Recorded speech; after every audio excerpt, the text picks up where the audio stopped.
ಆದಿನಾಥ ಸಮಾರಂಭಾಂ ಶಂಕರಾಚಾರ್ಯ ಮಧ್ಯಮಾಂ ಪರಮಾನಂದನಾಥ ಪರ್ಯಂತಾಂ ಒಂದೇ ಗುರು ಪರಂಪರಾಂ ಗುರು ಬ್ರಹ್ಮ ಗುರುರ್ವಿಷ್ಣು ಗುರುದೇವೋ ಮಹೇಶ್ವರಃ ಗುರು ಸಾಕ್ಷಾತ್ ಪರಬ್ರಹ್ಮ ತಸ್ಮೈ ಶ್ರೀ ಗುರವೇ ನಮಃ. ಭಜೆ ಶ್ರೀಚಕ್ರ ಮಧ್ಯಸ್ಥಾಂ ದಕ್ಷಿಣೋತ್ತರಯೋ ಸದಾ ಶ್ಯಾಮಾ ವಾರ್ತಾಳಿ ಸಂಸೇವ್ಯಾಂ ಭವಾನೀಂ ಲಲಿತಾಂಬಿಕಾಂ. ಶ್ರೀ ಗುರುಭ್ಯೋ ನಮಃ. ಶ್ರೀಮಾತ್ರೇ ನಮಃ. ಲಲಿತಾ ಸಹಸ್ರನಾಮವನ್ನ ಯಾರು ಯಾವಾಗ ಹೇಗೆ ಪಠನೆ ಮಾಡಬೇಕು ಅನ್ನೋದನ್ನ ನೋಡೋಣ. ಲಲಿತಾ ಸಹಸ್ರನಾಮವನ್ನ ಎಲ್ರೂ ಪಠನೆ ಮಾಡ್ಬೋದಾ ಅಂತ ಕೇಳಿದ್ರೆ ಮಾಡಬಹುದು ಅಂತಾನೆ ಹೇಳ್ಬೋದು. ಹಿಂದೆಲ್ಲ ಲಲಿತಾ ಸಹಸ್ರನಾಮ ಪಠನೆ ಮಾಡಬೇಕು ಅಂದ್ರೆ ಕನಿಷ್ಠ ಪಕ್ಷ ಬಾಲ ಮಂತ್ರವನ್ನಾದ್ರೂ ಉಪದೇಶ ಪಡೆದು ಲಲಿತಾ ಸಹಸ್ರನಾಮವನ್ನ ಪಠನೆ ಮಾಡ್ತಿದ್ರಂತೆ. ಕ್ರಮಕ್ರಮವಾಗಿ ಎಲ್ರೂ ಕೂಡ ಮಾಡ್ತಾ ಬಂದಿದ್ದಾರೆ. ಹೀಗೆ ಎಲ್ರೂ ಪಠನೆ ಮಾಡ್ಬೋದಾ, ಇದಕ್ಕೆ ಶಾಸ್ತ್ರ ಪ್ರಮಾಣ ಏನಾದ್ರೂ ಇದೆಯಾ ಅಂತ ನೋಡೋದಾದ್ರೆ ಅಮ್ಮನವರೇ ಕೊನೆಯಲ್ಲಿ ಹೇಳಿದ್ದಾರೆ, ಶ್ರೀವಿದ್ಯಾಂ ವೇತ್ತಿವಾನ್ ನವಾನ್ ಅಂತ ಹೇಳಿದ್ದಾರೆ. ಅಂದ್ರೆ ಶ್ರೀವಿದ್ಯಾ ಗೊತ್ತಿರ್ಲಿ ಗೊತ್ತಿಲ್ದೇ ಇರ್ಲಿ, ಶ್ರೀವಿದ್ಯಾ ಮಂತ್ರ ಉಪದೇಶವಾಗಿರ್ಲಿ ಆಗಿಲ್ದೇ ಇರ್ಲಿ, ಪ್ರತಿಯೊಬ್ಬರು ಪಾರಾಯಣ ಮಾಡ್ಬೋದು ಅಂತ ಹೇಳಿದ್ದಾರೆ. ಆದ ಕಾರಣ ಎಲ್ರೂ ಲಲಿತಾ ಸಹಸ್ರನಾಮವನ್ನ ಪಠನೆ ಮಾಡಬಹುದು. ಆದ್ರೆ ಕೆಲವು ನಿಯಮಗಳನ್ನ ತಪ್ಪದೆ ಪಾಲಿಸ್ಬೇಕಾಗತ್ತೆ. ಅದರಲ್ಲೂ ಮುಖ್ಯವಾಗಿ ದೋಷವಿಲ್ಲದ ಹಾಗೆ ಪಠನೆಯನ್ನ ಮಾಡಬೇಕು. ಯಾಕಂದ್ರೆ ಇದೊಂದು ಶಾಸ್ತ್ರ ಗ್ರಂಥ. ಆದ್ರಿಂದ ಉಚ್ಚಾರಣೆ ದೋಷವಿಲ್ಲದ ಹಾಗೆ ನಾವು ಲಲಿತಾ ಸಹಸ್ರನಾಮವನ್ನ ಪಾರಾಯಣ ಮಾಡಬೇಕು. ಇದಕ್ಕೆ ಸಂಬಂಧಿಸಿದ ಹಾಗೆ ಗುರುಗಳ ಸಲಹೆಯನ್ನ ಪಡೆದು, ಗುರುಗಳಿಂದ ಮಂತ್ರೋಪದೇಶವನ್ನ ಪಡೆದು ಪಠನೆ ಮಾಡೋದು ಬಹಳ ಉತ್ತಮವಾದದ್ದು. ನಾವು ಲಲಿತಾ ಸಹಸ್ರನಾಮದ 990ನೇ ನಾಮದಲ್ಲಿ ಹೇಳ್ತೀವಿ, ಅಭ್ಯಾಸಾತಿಶ ಯಜ್ಞಾತ ಅಂತ ಬರುತ್ತೆ ಒಂದು ನಾಮ. ಅಂದ್ರೆ ಅಭ್ಯಾಸ ಮಾಡಿದ್ರೇನೆ ಅಮ್ಮನ್ನ ನಾವು ತಿಳ್ಕೊಳಕ್ ಸಾಧ್ಯ. ಅಭ್ಯಾಸದ ಅತಿಶಯದಿಂದಲೇ ದೇವಿಯನ್ನ ನಾವು ತಿಳ್ಕೊಳಕ್ ಸಾಧ್ಯ ಅಂತ ಹೇಳ್ತಾರೆ. ಹಾಗಾಗಿ ಕಷ್ಟಪಟ್ಟು ಅಭ್ಯಾಸ ಮಾಡಬೇಕು. ಹಾಗೆ ನಾವು ಕಷ್ಟಪಟ್ಟು ಕಲ್ತು ಪಾರಾಯಣ ಮಾಡೋವಾಗ ಒಂದ್ ಕಡೆನೋ ಎರಡು ಕಡೆನೋ ತಪ್ಪುಗಳಾಗ್ಬಿಡುತ್ತೆ. ಆ ಸಮಯದಲ್ಲಿ ನಾವು ಈ ಶ್ಲೋಕವನ್ನ ಹೇಳ್ಕೊಂಡು ದೇವಿ ಹತ್ರ ಕ್ಷಮಾಪಣೆಯನ್ನ ಕೇಳ್ಬೇಕು. ಯದಕ್ಷರ ಪದಭ್ರಷ್ಟಂ ಮಾತ್ರ ಹೀನಂತು ಯದ್ಭವೇತ್ ತತ್ಸರ್ವಂ ಕ್ಷಮ್ಯತಾಂ ದೇವಿ ಪ್ರಸೀದ ಪರಮೇಶ್ವರಿ. ಈ ಶ್ಲೋಕವನ್ನ ಹೇಳಿ ಅಮ್ಮನವರಿಗೆ ನಮಸ್ಕಾರ ಮಾಡ್ಕೋಬೇಕು. ನಮಗೆ ತಿಳಿಯದೆ ಒಂದೋ ಎರಡೋ ತಪ್ಪುಗಳಾದಾಗ ದೇವಿ ಖಂಡಿತ ಕ್ಷಮಿಸ್ತಾಳೆ. ಆದ್ರೆ ತಿಳಿದು ನಾವು ಮಾಡೋ ತಪ್ಪನ್ನ ಕ್ಷಮಿಸಲ್ಲ. ಹಾಗಾಗಿ ಬಹಳ ಜಾಗ್ರತೆಯಿಂದ ಒಂದೊಂದು ನಾಮಗಳನ್ನ ಅರ್ಥ ಸಹಿತ ನಾವು ತಿಳ್ಕೊಂಡು ಪಾರಾಯಣ ಮಾಡ್ಬೇಕಾಗತ್ತೆ. ಇನ್ನು ಲಲಿತಾ ಸಹಸ್ರನಾಮವನ್ನ ನಾವು ಹೊಸದಾಗಿ ಪ್ರಾರಂಭ ಮಾಡ್ತಾ ಇದ್ದೀವಿ ಪಾರಾಯಣ ಮಾಡೋದಕ್ಕೆ, ಯಾವ ದಿನ ಪ್ರಾರಂಭ ಮಾಡಬೇಕು, ಯಾವ ದಿನ ಉತ್ತಮ ಅಂತ ಕೇಳ್ತಾರೆ. ಇವರೆಲ್ಲ ಪಂಚಮಿ, ಅಷ್ಟಮಿ, ನವಮಿ, ತ್ರಯೋದಶಿ, ಚತುರ್ದಶಿ, ಮುಖ್ಯವಾಗಿ ಪೌರ್ಣಮಿ ದಿನ ಪ್ರಾರಂಭ ಮಾಡಬಹುದು. ಇನ್ನು ಮುಖ್ಯವಾಗಿ ಯಾವ ಸಮಯದಲ್ಲಿ ಲಲಿತಾ ಸಹಸ್ರನಾಮವನ್ನ ಪಾರಾಯಣ ಮಾಡುವುದು ಶ್ರೇಷ್ಠ ಅಂತ ಕೇಳ್ತಾರೆ. ಬ್ರಾಹ್ಮಿ ಮುಹೂರ್ತದಲ್ಲಿ ಮಾಡಿದ್ರೆ ಬಹಳ ಉನ್ನತ ಫಲವನ್ನ ನೋಡಬಹುದು. ಆ ಸಮಯದಲ್ಲಿ ಸಾಧ್ಯವಾಗೋದಿಲ್ಲ ಅನ್ನೋರು ಸೂರ್ಯಾಸ್ತದ ನಂತರ ಅಂದ್ರೆ ಸಾಯಂ ಸಂಧ್ಯಾ ಸಮಯದಲ್ಲಿ ಕೂಡ ಲಲಿತಾ ಸಹಸ್ರನಾಮವನ್ನ ಪಾರಾಯಣ ಮಾಡಬಹುದು. ಇನ್ನು ಪಾರಾಯಣ ಮಾಡಿದ ನಂತರ ಅಮ್ಮನವರಿಗೆ ಅನ್ನ ಪ್ರಸಾದವನ್ನ ನಿವೇದನೆ ಮಾಡಬೇಕು.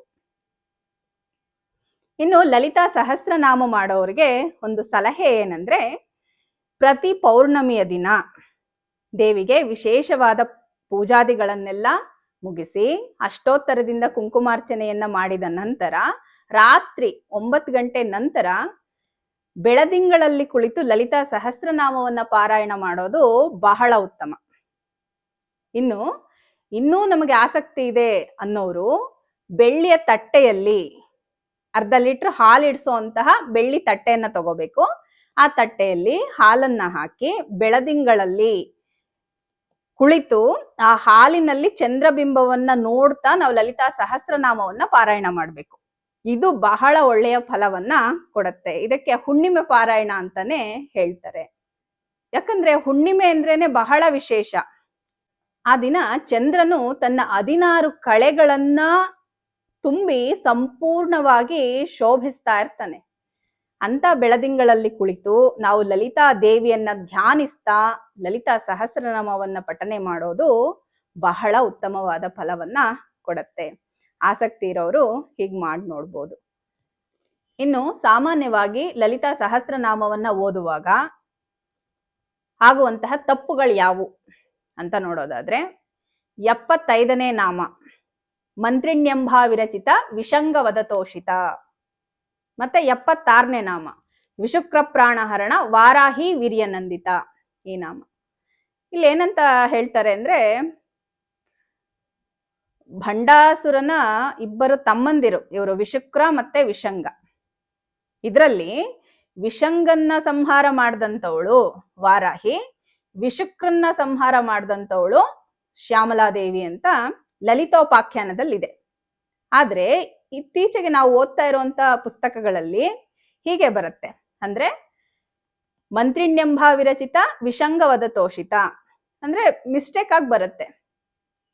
ಇದರಿಂದ ಏನ್ ಅಷ್ಟೊಂದು ತಪ್ಪೇನಾಗಲ್ಲ, ಯಾಕಂದ್ರೆ ಇಲ್ಲಿಬ್ರು ಅವನ ಸಹೋದರರನ್ನ ಲಲಿತಾದೇವಿಯ ಮಂತ್ರಿಣಿ ಮತ್ತೆ ದಂಡನಾಯಿಕ ಇವರಿಬ್ರು ಸಂಹಾರ ಮಾಡಿದ್ರು. ಯಾರನ್ನ ಸಂಹಾರ ಮಾಡಿದ್ರೆ ಅದ್ರಲ್ಲೇನಷ್ಟು ತಪ್ಪೇನಾಗೋದಿಲ್ಲ. ಆ ಎರಡು ಮಹಾಶಕ್ತಿಗಳು ಭಂಡಾಸುರನ ಸಹೋದರರನ್ನ ಸಂಹಾರ ಮಾಡಿದ್ರು ಅಂತ ಇಲ್ಲಿ ನಾವು ತಿಳ್ಕೊಬೇಕಷ್ಟೆ.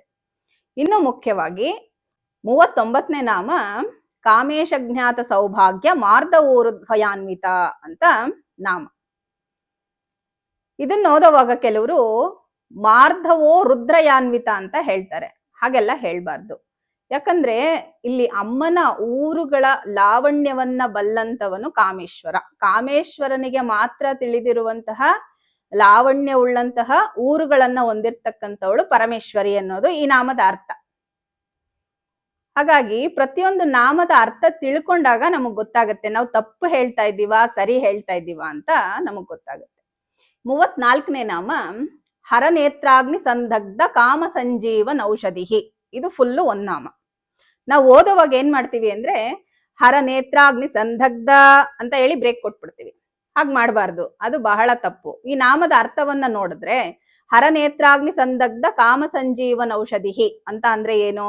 ಹರನ 3ನೇ ಕಣ್ಣಿನಿಂದ ಭಸ್ಮವಾದಂತಹ ಮನ್ಮಥನನ್ನ ಮತ್ತೆ ಪುನರ್ಜನ್ಮ ಕೊಟ್ಟಂತಹ ದೇವಿ ಅಂತ ನಾವು ಅಮ್ಮನನ್ನ ಹೇಳ್ತಾ ಇದೀವಿ. ನಾವು ಹರನೇತ್ರಾಗ್ನಿ ಸಂದಗ್ಧ ಅಂತ ಹೇಳ್ದಾಗ ಏನಾಗುತ್ತೆ, ಹರನ 3ನೇ ಕಣ್ಣಿನ ಜ್ವಾಲೆಯಿಂದ ದಗ್ಧಳಾದಂತವಳು ಅಂತ ನಾವು ದೇವಿನ ದೂಷಣೆ ಮಾಡ್ದಂಗ ಆಗತ್ತೆ. ಹಾಗಾಗಿ ಇದನ್ನ ನೆನ್ಪಿಟ್ಕೋಬೇಕು. ಇದು ಒಂದೇ ನಾಮ, ಎಲ್ಲೂ ಬ್ರೇಕ್ ಕೊಡೋ ಹಾಗಿಲ್ಲ. ಇನ್ನು 159ನೇ ನಾಮ ಜನ್ಮ ಮೃತ್ಯು ಜರಾತಪ್ತ ಅಂತ ಹೇಳಿ ಬ್ರೇಕ್ ಕೊಡ್ತೀವಿ. ಹಂಗೆ ಹೇಳ್ಬಾರ್ದು. ಜನ್ಮ ಮೃತ್ಯು ಜರಾತಪ್ತ ಜನವಿಶ್ರಾಂತಿ ದಾಯಿನಿ. ಇದು ಒಂದ್ ನಾಮ.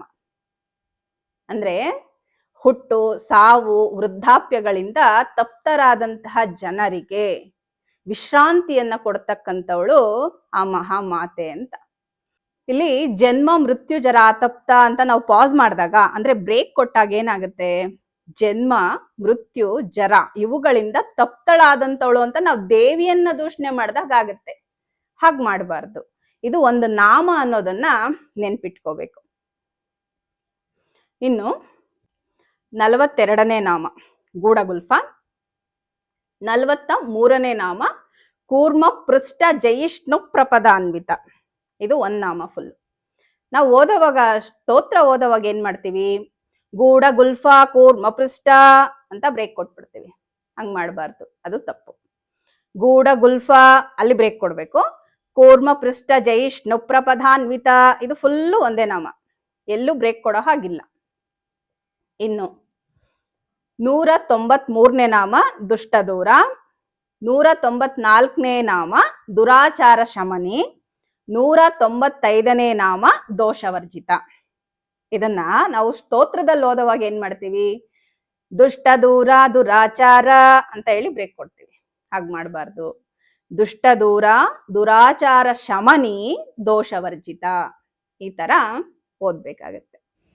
ಇನ್ನು 79ನೇ ಶ್ಲೋಕದವನ್ನ ನೋಡೋದಾದ್ರೆ ತಾಪತ್ರಯಾಗ್ನಿ ಸಂತಪ್ತ ಅಂತ ಹೇಳಿ ಬ್ರೇಕ್ ಕೊಡ್ತೀವಿ. ಹಾಗೆ ಕೊಡಬಾರ್ದು. ತಾಪತ್ರಯಾಗ್ನಿ ಸಂತಪ್ತ ಸಮಾಹ್ಲಾದನ ಚಂದ್ರಿಕಾ ಅಂತ ಇದು ಒಂದೇ ನಾಮ. ಅಂದ್ರೆ ತಾಪತ್ರಯಗಳು ಅಂದ್ರೆ ಏನು, ಆದಿಭೌತಿಕ, ಆದಿದೈವಿಕ, ಆಧ್ಯಾತ್ಮಿಕ ಇವುಗಳನ್ನ ತಾಪತ್ರಯಗಳು ಅಂತ ಹೇಳ್ತೀವಿ. ಈ ತಾಪತ್ರಯಗಳ ಅಗ್ನಿಯಿಂದ ತಪ್ತರಾದಂಥವರಿಗೆ ಆಹ್ಲಾದವನ್ನು ಉಂಟು ಮಾಡುವ ಚಂದ್ರಿಕೆಯಂಥವಳು ಅಂತ ನಾವು ದೇವಿಯನ್ನು ಹೇಳ್ತಾ ಇದ್ದೀವಿ. ನಾವೇನಾದರೂ ತಾಪತ್ರಯಾಗ್ನಿ ಸಂತಪ್ತ ಅಂತ ಬ್ರೇಕ್ ಕೊಟ್ಟರೆ ನಾವು ದೇವಿಗೆ ಹೇಳ್ದಾಗ ಆಗತ್ತೆ. ಹಾಗಾಗಿ ಬ್ರೇಕ್ ಕೊಡಬಾರ್ದು. ಇನ್ನೊಂದು 164ನೇ ಶ್ಲೋಕ, 880ನೇ ನಾಮ, ಸಂಸಾರ ಪಂಕ ನಿರ್ಮಗ್ನ ಸಮುದ್ಧರಣ ಪಂಡಿತ. ಅಂದರೆ ಸಂಸಾರವೆಂಬ ಪಂಕದಲ್ಲಿ ಮುಳುಗಿರುವವರನ್ನ ಉದ್ಧರಿಸುವಂತಹ ಪಂಡಿತಳು ಅಂತ ಈ ನಾಮದ ಅರ್ಥ. ನಾವೇನಾದರೂ ಸಂಸಾರ ಪಂಕ ನಿರ್ಮಗ್ನ ಅಂತ ಹೇಳಿ ಬ್ರೇಕ್ ಕೊಟ್ಟರೆ ಅದು ದೇವಿಯನ್ನು ದೂಷಣೆ ಮಾಡಿದಾಗ ಆಗುತ್ತೆ. ಹಾಗೆ ಬ್ರೇಕ್ ಕೊಡಬಾರ್ದು. ಅದು ಎಲ್ಲಿ ಬ್ರೇಕ್ ಕೊಡಬೇಕು, ಎಲ್ಲಿ ಬ್ರೇಕ್ ಕೊಡಬಾರ್ದು ಅನ್ನೋದನ್ನು ನೆನ್ಪಿಟ್ಕೊಳ್ಳಿ. ಮೇಜರಾಗಿ ನಾವು ಮಾಡೋ ಅಂಥ ಮಿಸ್ಟೇಕ್ಸು ಇವೆ. ಈ 6-7 ಮಿಸ್ಟೇಕ್ಸೇ ನಾವು ಮಾಡೋ ಅಂಥದ್ದು. ಲಲಿತಾ ಸಹಸ್ರನಾಮವನ್ನು ಸಾಮಾನ್ಯವಾಗಿ ನಿತ್ಯವೂ ಪಠನೆ ಮಾಡೋರಿಗೆ ಗೊತ್ತಿರುತ್ತೆ. ಕೆಲವರು ಈ ತಪ್ಪುಗಳನ್ನ ಮಾಡಿಯೂ ಇರ್ತೀರಿ. ಇದನ್ನು ನೋಡ್ಕೊಳ್ಳಿ, ನಿಮ್ಮ ಬುಕ್ಕಲ್ಲಿ ಸರಿಯಾಗಿ ತಿದ್ದುಕೊಂಡು ಪಾರಾಯಣ ಮಾಡ್ತಾ ಬನ್ನಿ. ದೇವಿ ಅನುಗ್ರಹ ಖಂಡಿತ ಆಗುತ್ತೆ. ಸರ್ವಂ ಶ್ರೀ ಮಹಾತ್ರಿಪುರ ಸುಂದರಿ ಚರಣಾರವಿಂದಾರ್ಪಣಮಸ್ತು. ಲೋಕಾ ಸಮಸ್ತ ಸುಖಿನೋ ಭವಂತು. ಸಮಸ್ತ ಸನ್ಮಂಗಳಾನಿ ಭವಂತು.